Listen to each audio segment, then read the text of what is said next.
जय हिंद साथियों, सरकारी परीक्षा वाला में आपका स्वागत है। इंडियन पॉलिटी के इस वीडियो में हम राष्ट्रपति से संबंधित कुछ और फैक्ट्स को जानेंगे। पुराने वीडियो में हमने राष्ट्रपति से संबंधित कुछ चीज़ें जानी थी, उसके निर्वाचक मंडल को जाना था, कौन व्यक्ति राष्ट्रपति के पद पर नियुक्त होने के की अहर्थताएँ क्या-क्या हैं, योग्यताएँ क्या-क्या हैं, इसके बारे में हमने जाना था। अब उसी कड़ी में हम आगे बढ़ते हैं और देखते हैं साथियों। राष्ट्रपति की शपथ बहुत महत्वपूर्ण है साथियों, ध्यान रखिएगा। राष्ट्रपति ये 3 शपथ लेता है एक साथ। श्रद्धापूर्वक पद का कार्यपालन करूँगा, मतलब श्रद्धापूर्वक अपने पद के जो दायित्व हैं, जो कर्तव्य हैं, उनका निर्वहन करूँगा। ये बहुत महत्वपूर्ण क्वेश्चन है साथियों। संविधान और विधि का परिरक्षण, संरक्षण और प्रतिरक्षण करूँगा, ठीक है।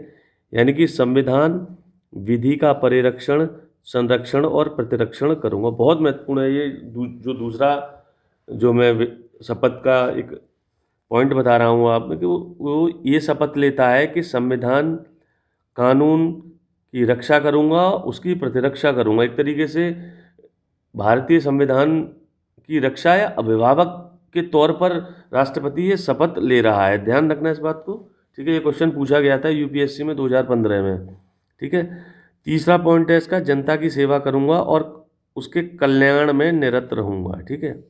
लोगों की सेवा करना और उनका वेलफेयर, उनके जीवन में सुधार लाना, इस कार्य को मैं करता रहूँगा, निरत रहूँगा। मतलब मेरा कार्य केवल और केवल यही है, ठीक है। ये तीनों शपथ आप याद रखिएगा। एक ओवरव्यू जरूर रखिएगा, ठीक है। दूसरी बहुत महत्वपूर्ण है कि संविधान और कानून की रक्षा और उसके प्रतिरक्षण की शपथ लेता है राष्ट्रपति, ठीक है। ये ध्यान रखिए कि सुप्रीम कोर्ट के मुख्य न्यायाधीश अगर वो नहीं है तो उनकी उपस्थिति में कोई वरिष्ठतम न्यायाधीश राष्ट्रपति को शपथ दिलाते हैं, ठीक है। सुप्रीम कोर्ट के मुख्य न्यायाधीश शपथ दिलाएंगे हमारे राष्ट्रपति को, जो व्यक्ति राष्ट्रपति के तौर पर निर्वाचित होगा, ठीक है। अगर मुख्य न्यायाधीश नहीं है, ठीक है, या कोई और परिस्थिति है, तो जो सुप्रीम कोर्ट का वरिष्ठतम न्यायाधीश होगा, ठीक है, वो राष्ट्रपति को पद एवं गोपनीयता की शपथ दिलाएगा। ध्यान रखना, दोनों स्थितियां मैंने बता दी हैं, ठीक है। आगे चलते हैं साथियों। अब किसी पद पर राष्ट्रपति नियुक्त हुए हैं तो उनके कुछ वेतन और भत्ते भी होंगे, देखते हैं साथियों। सबसे पहले ये ध्यान रखिएगा कि राष्ट्रपति के जो वेतन और भत्ते हैं वो संसद तय करती है, भारतीय संसद तय करती है, राष्ट्रपति स्वयं तय नहीं करते हैं, ठीक है। वर्तमान में स्थिति ये है कि राष्ट्रपति को हर माह 5 लाख रुपए मिलते हैं और ये व्यवस्था 2018 से है। मतलब साल में राष्ट्रपति को 60 लाख रुपए मिलते हैं, ठीक है। और राष्ट्रपति को जो ये वेतन दिया जा रहा है वो आयकर, इनकम टैक्स के दायरे में नहीं आता है, ठीक है। इस पर कोई इनकम टैक्स नहीं लगेगा, ठीक है, ध्यान रखना। और एक और इसमें पॉइंट देखिए आप, राष्ट्रपति के वेतन और भत्ते में उसके कार्यकाल के दौरान कम नहीं किए जा सकते हैं। मतलब जब राष्ट्रपति अपने कार्यकाल में है, अपने पद पर बैठा है, तो उसके वेतन और भत्ते आप उसमें कम नहीं कर सकते हैं, जो तय कर दिए हैं वही रहेंगे। ये बातें भी याद रखिएगा। ये भी क्वेश्चन छोटा सा कई बार पूछ लिया गया है कि राष्ट्रपति का वर्तमान में वेतन कितना है। राष्ट्रपति का वेतन कौन तय करता है? संसद तय करती है वेतन और भत्ते, ध्यान रखना। और राष्ट्रपति के जो वेतन है उस पर कोई टैक्स नहीं लगता है, कोई इनकम टैक्स नहीं लगता है, ठीक है। आगे बढ़ते हैं साथियों, कार्यकाल देखते हैं। सामान्यतः भारत का जो राष्ट्रपति होता है उसका कार्यकाल 5 वर्ष का होता है, ठीक है। ये अपेक्षा की गई है और ज़्यादातर जो लोकतांत्रिक पद हैं हमारे देश में सबका कार्यकाल 5 वर्ष है, ठीक है। अमेरिका में 4 वर्ष होता है, ध्यान रखना इस चीज़ को, एक डिफरेंस याद रखना। दोबारा राष्ट्रपति चुना जा सकता है, इसका मतलब ये है कि अगर द्रौपदी मुर्मू जी जो वर्तमान में हमारी राष्ट्रपति जी हैं, उनकी सेहत बेहतर रहती है, ठीक है, तो वो दोबारा भी राष्ट्रपति निर्वाचित की जा सकती हैं। दोबारा छोड़िए आप, कितनी भी बार उनको निर्वाचित किया जा सकता है। मतलब ये कोई बाध्यता नहीं है। एक व्यक्ति राष्ट्रपति के तौर पर एक बार, 2 बार, 3 बार, जब तक राजनीतिक परिस्थितियां और उसका स्वास्थ्य उसके साथ है, वो उस पद पर विराजमान रह सकता है।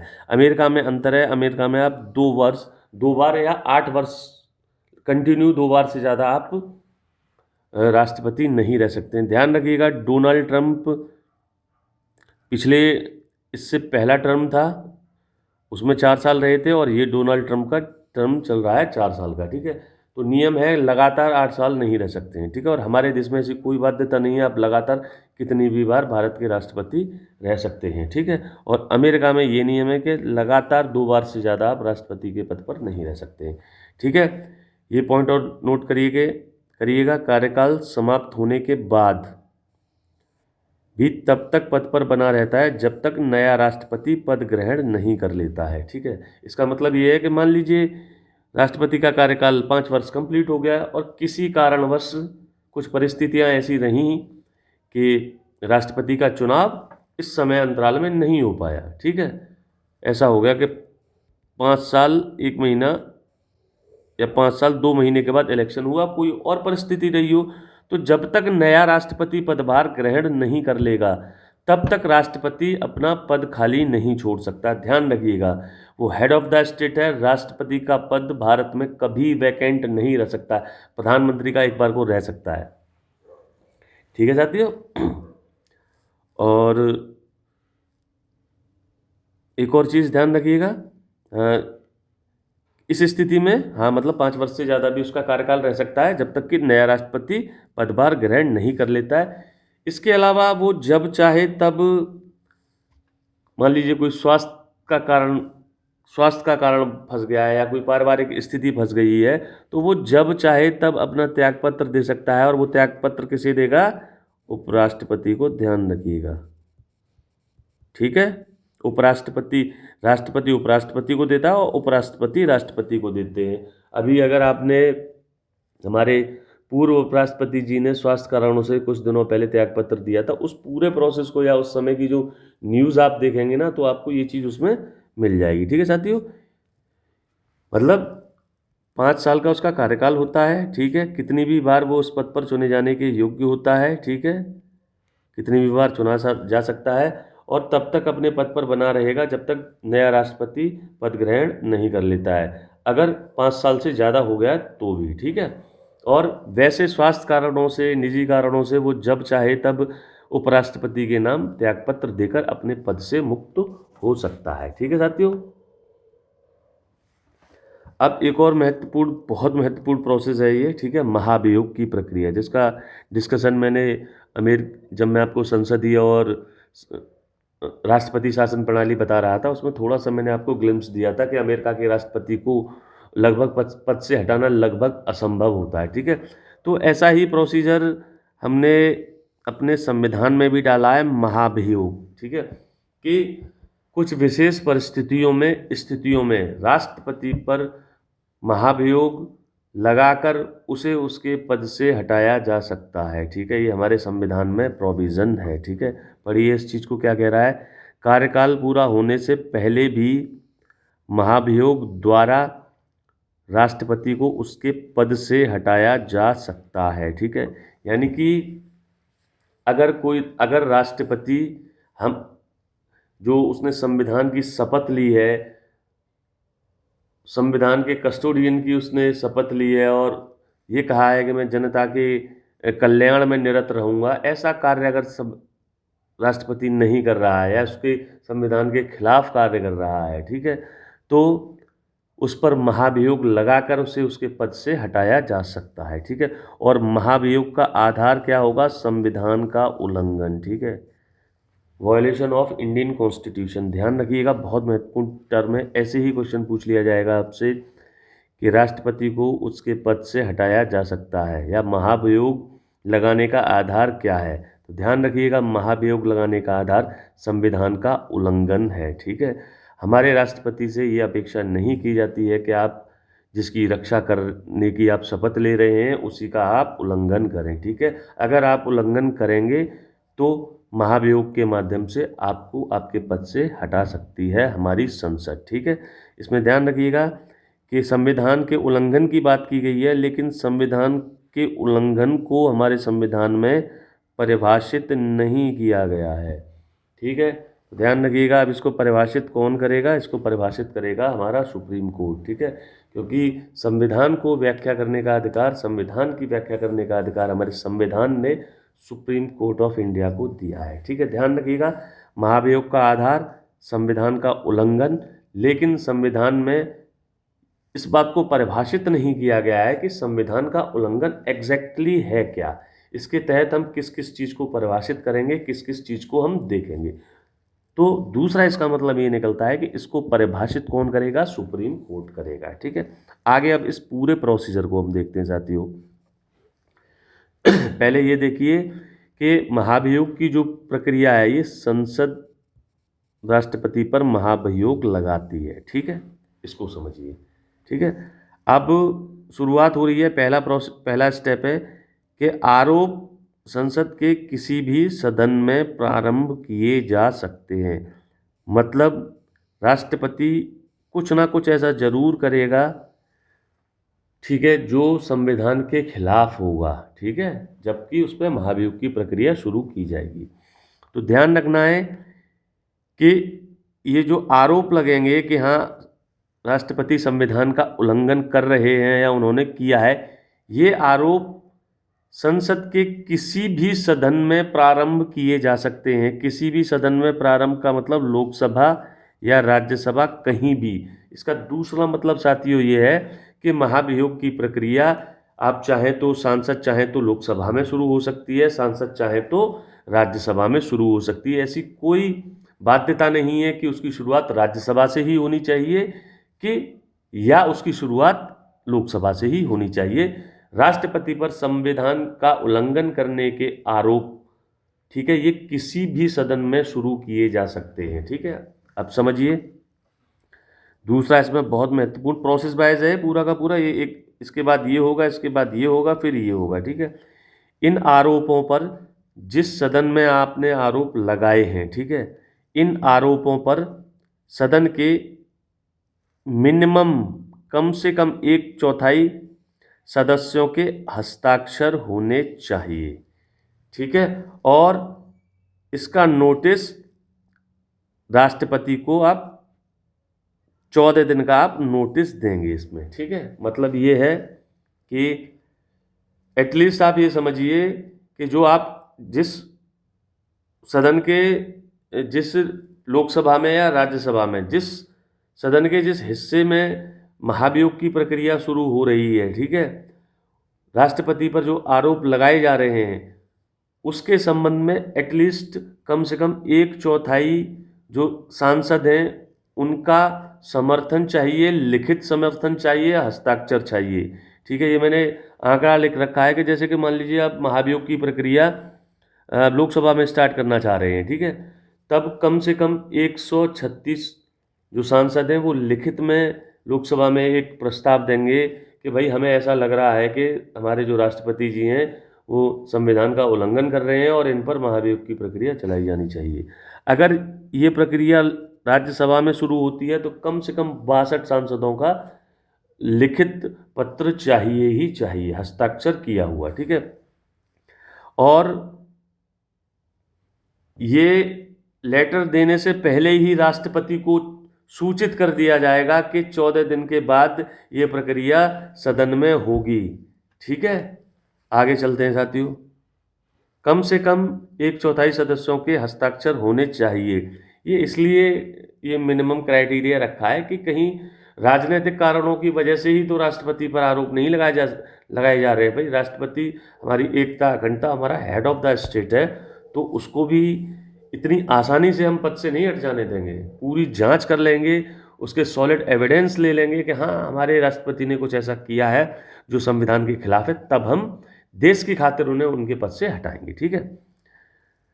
अब देखिए, इसमें राष्ट्रपति को आपने 14 दिन का नोटिस दे दिया, वही सदन देगा 14 दिन का नोटिस जिसमें आरोप पत्र लाया जाएगा, ठीक है।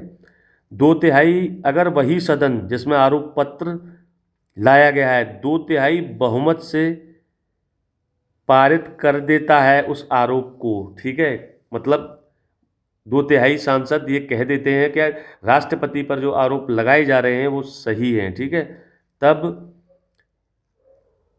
ये आरोप इनकी आरोपों की जांच के लिए दूसरे सदन में भेजे जाते हैं जो इनकी जांच करते हैं। ठीक है, उदाहरण के तौर पर ये ध्यान रखिएगा, 2/3 बहुमत से पारित होने चाहिए। इसका मतलब हुआ साथियों ये, जैसे कि अगर मान लीजिए प्रक्रिया आपकी लोकसभा में शुरू हुई है। ठीक है, लोकसभा में अगर स्टार्ट हुई है राष्ट्रपति पर महाभियोग की प्रक्रिया, तो लोकसभा के लिए 2/3 मेजोरिटी 362 होती है, यानी कि कम से कम इन आरोपों पर वोटिंग में कम से कम 362 सांसदों का समर्थन चाहिए, तब ही ये आरोप उस सदन से तय माने जाते हैं।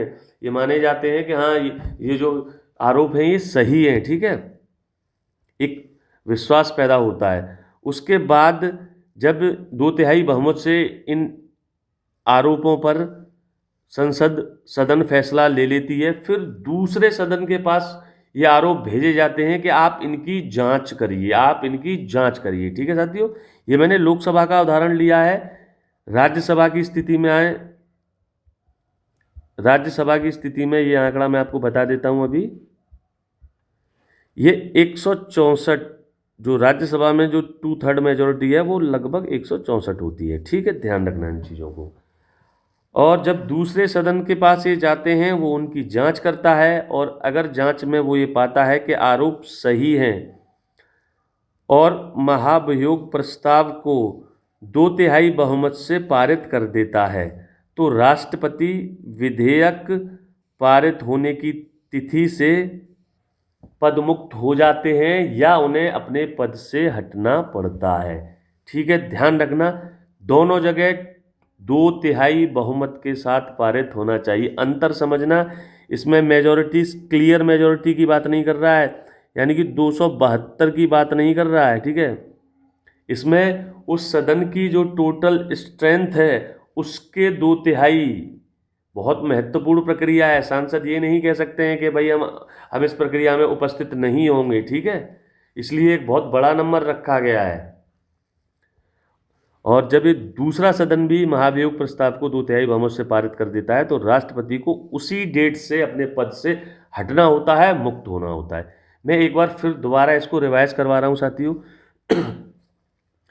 संविधान के उल्लंघन के आधार पर राष्ट्रपति पर महाभियोग लगेगा। ठीक है, महाभियोग की प्रक्रिया संसद के किसी भी सदन से प्रारंभ की जा सकती है, चाहे तो वो लोकसभा हो, चाहे तो वो राज्यसभा हो। ठीक है, जिस सदन में शुरुआत हो रही है, कम से कम उस सदन के 1/4 सदस्य लिखित में ये आरोप पत्र उस सदन में रखेंगे। ठीक है, और इसकी सूचना राष्ट्रपति को दी जाएगी कि 14 दिन पहले राष्ट्रपति को इसका नोटिस दिया जाएगा महाभियोग का। ध्यान रखना साथियों। ठीक है, अब अगर जिस सदन में आरोप लगाए जा रहे हैं या महाभियोग की प्रक्रिया शुरू हुई है, वो 2/3 बहुमत के साथ इस प्रस्ताव को पास कर देती है। 2/3 बहुमत मतलब लोकसभा के लिए 362, राज्यसभा के लिए 164। ठीक है, पास कर देती है। फिर ये आरोप पत्र दूसरे सदन में जाते हैं। ठीक है, दूसरे सदन में जाते हैं जो इनकी जांच करता है, इन आरोपों की जांच करता है। ठीक है, अगर आरोप सही पाता है सदन, ठीक है, आरोप मान लीजिए उसने सही पाए, एक हाइपोथेटिकल सिचुएशन ही बता रहा हूं, आरोप उसने सही पाए, लेकिन उसने उन आरोपों पर 2/3 बहुमत के साथ प्रस्ताव पारित नहीं किया, तो महाभियोग की प्रक्रिया आगे नहीं बढ़ेगी। ध्यान रखना। ठीक है, आरोप सही होने के साथ साथ महाभियोग के प्रस्ताव को जांच करने वाले सदन में भी 2/3 बहुमत के साथ पारित किया जाना चाहिए। अगर जांच करने वाला सदन 2/3 बहुमत के साथ महाभियोग प्रस्ताव को पारित कर देता है, तो उसी डेट से राष्ट्रपति अपने पद से अवमुक्त हो जाते हैं या उन्हें अपना पद छोड़ना पड़ता है। ध्यान रखना साथियों। ठीक है, इसके बारे में हम और देखते हैं। ये अर्ध न्यायिक प्रक्रिया है। ठीक है, न्याय कर रहे हैं, आरोपों की जांच हो रही है, तो उसमें न्यायिक तो है। अब अर्ध न्यायिक ये इसलिए क्योंकि न्याय देने का काम मुख्य तौर पर न्यायालय का होता है, विधायिका का नहीं होता है। लेकिन यहाँ पर न्याय कौन कर रहा है, आरोपों की जांच कौन कर रहा है, विधायिका कर रही है, इसलिए ये एक अर्ध न्यायिक प्रक्रिया है। ठीक है, 50-50 है, आधी विधायी प्रक्रिया है, आधी न्यायिक प्रक्रिया है। ठीक है, अब देखिए बहुत महत्वपूर्ण और अक्सर इनसे क्वेश्चन भैया पूछे जाते रहे हैं, तो आप नोट डाउन इन्हें करिएगा, पहले समझिए। संसद के दोनों सदनों के नामित सदस्य महाभियोग प्रक्रिया में भाग लेते हैं। संसद के दोनों सदनों के नामित सदस्य, मनोनीत सदस्य भाग लेते हैं। ठीक है साथियों, जिन्होंने राष्ट्रपति चुनाव में भाग नहीं लिया था, ध्यान रखिएगा, राष्ट्रपति चुनाव में भाग केवल और केवल संसद के निर्वाचित सदस्यों ने लिया था। निर्वाचित सदस्यों ने, जिन्हें जनता वोट डालकर चुनती है, उन्होंने लिया था। ठीक है, लेकिन जब महाभियोग लगाया जा रहा है तो नामित सदस्य भी वोट दे रहे हैं, जिन्होंने राष्ट्रपति चुनाव में वोट नहीं दिया था। अंतर समझ लीजिएगा। ठीक है, और समराइज करूंगा मैं लास्ट में। नेक्स्ट पॉइंट देखिए, राज्य विधानसभा, दिल्ली, पुडुचेरी और जम्मू कश्मीर विधानसभा के सदस्य महाभियोग प्रक्रिया में भाग नहीं लेते हैं। मतलब राज्य की विधानसभाओं के जो विधायक होते हैं या सदस्य होते हैं, दिल्ली, पुडुचेरी और जम्मू कश्मीर की जो विधानसभा के सदस्य हैं, जिन्होंने राष्ट्रपति चुनाव में अपना वोट दिया था, राष्ट्रपति चुनाव में जिन्होंने हिस्सा लिया था, वो महाभियोग प्रक्रिया में हिस्सा नहीं लेते हैं। मतलब महाभियोग प्रक्रिया पूरी की पूरी तरीके से संसद द्वारा संचालित की जाती है। पूरी संसद इसको संचालित करती है। राज्य की विधानसभा और दिल्ली, पुडुचेरी और जम्मू कश्मीर की विधानसभा की इसमें कोई भूमिका नहीं होती है। ठीक है साथियों, ये डिफरेंस जरूर रखिएगा। मैं तो आपसे ये कह रहा हूं कि एक साथ आप नोट्स बनाइए, एक तरफ आप लिखिए उस निर्वाचक मंडल को, ठीक है, जो राष्ट्रपति चुनाव में वोट देता है, और एक तरफ लिखिए आप महाभियोग में हिस्सा लेने वाले सदस्यों का। ठीक है, तो आप आसानी से ये चीज़ आपको लंबे समय तक मेमोराइज रहेगी। ठीक है, ध्यान रखिएगा, महाभियोग केवल और केवल संसद में होता है। राज्य की विधानसभाओं की इसमें कोई भूमिका नहीं होती है, और संसद के सभी सदस्य इसमें हिस्सेदार होते हैं। सभी सदस्य का मतलब मनोनीत प्लस नामित दोनों।